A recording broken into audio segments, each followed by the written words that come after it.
Let's go across to Sunil Gavaskar, who joins us live now. Sunil bhai, now as someone who was involved with the IPL right from its inception, first as a governing council member and then as board president for a single season, tell us honestly, did you ever imagine one day it will be sold, the IPL rights will be sold for $2.5 billion for a period of 5 years?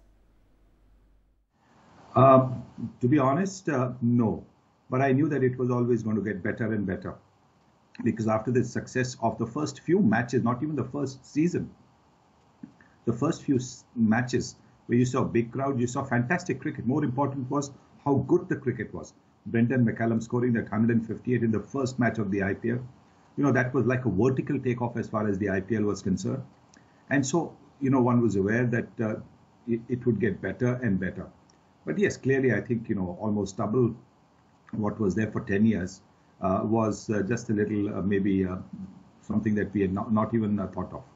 But great, absolutely wonderful to see that. Right, but Sunil, the one disconcerting fact to emerge out of all of this is that, you know, we showed this in our report too, that IPL has beaten Indian cricket in terms of value. While it's a great, you know, thing for an Indian brand, is it time to worry for Indian cricket as a whole, the mothership, so to speak? Well, if you actually have a look around the world, you will find that that's the case with cricket all over. For example, what a T20 game can get you in England, Australia, and what the test matches or the one-day internationals get you in Australia or England. It's the same thing. It's just that this T20 format is such an exciting format. It's a mix of cricket and entertainment. It's gotten a whole new generation of viewers, and therefore, you know, the viewership is, you know, just stratospheric.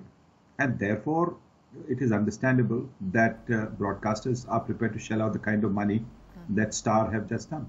Okay, while no grudges, you know, no one really grudges the players their money, but we can't deny that club beating country could translate into players choosing club over country one day, you know, which is a very, very scary thought if you ask a fan. I don't think that's going to happen to the extent that if you have a look at the guys who are preferring T20 cricket and not preferring to turn out for their countries, those are the guys who cannot find a regular place in their test matches, test teams. And that is the reason why they opt to take the softer option, if I might say so, and play T20 cricket, where, you know, it's a 20 overs game, it's a 40 overs game. So fielding is 20 overs, batting is also 20 overs. And it's an easier option compared to the test matches, which go on for 5 days.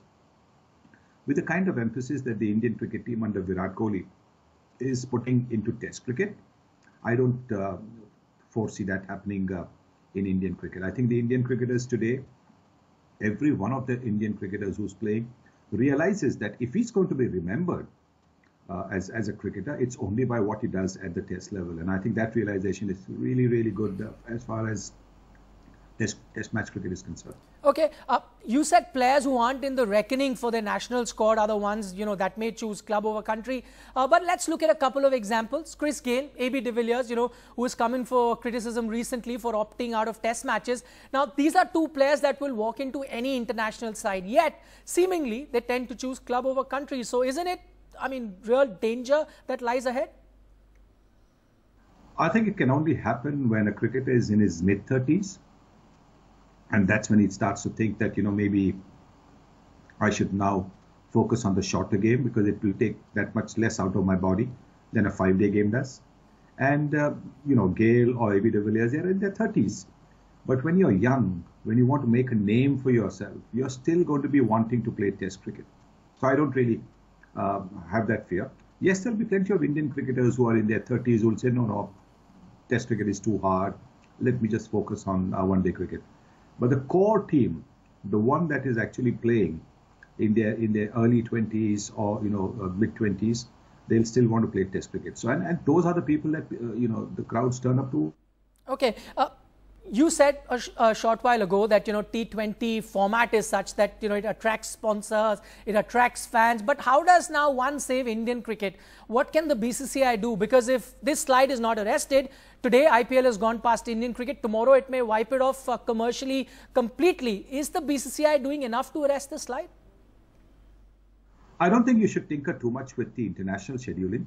This is, as you said, it's a club event, club tournament. International scheduling should remain the same, and to as much of an extent as possible.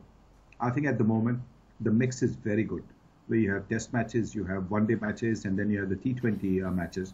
I think the mix is very good because then every shade of cricket follower gets to see what he wants.